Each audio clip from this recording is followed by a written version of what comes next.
right? We got to finish this one off. What is 18 over the cosine of 58? Say again? 33.9, so about 34. 34.0. Okay.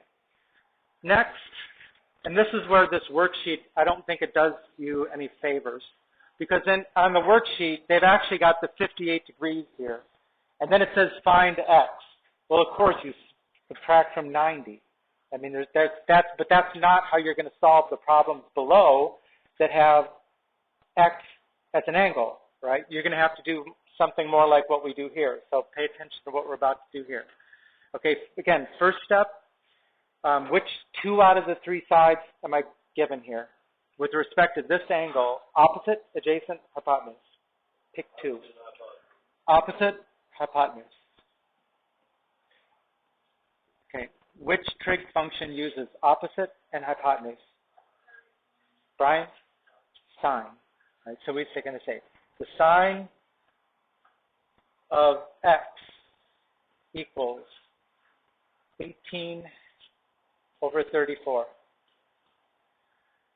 So now the thing we're solving for is inside of a function, right? And I can't divide, I can't use normal algebra. I can't just like divide both sides by SIN.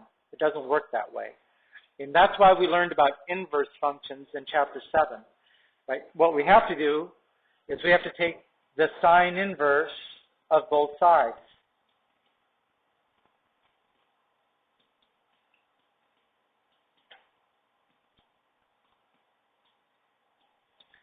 Right?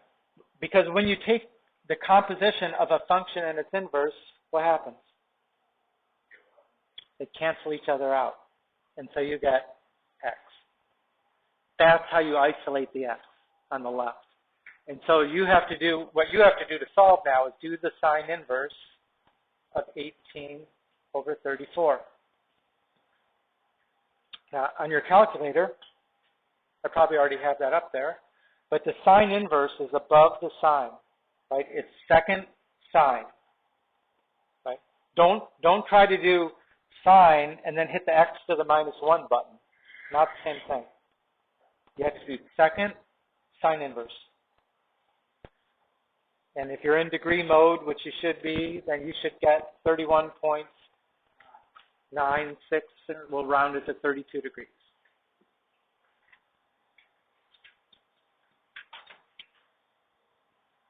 So again, if you look at the problems at the top, at the bottom there, and you're trying to solve them, I don't think you're going to get a lot of help from their example of finding angle x. I think you need to pay attention to what we just did there.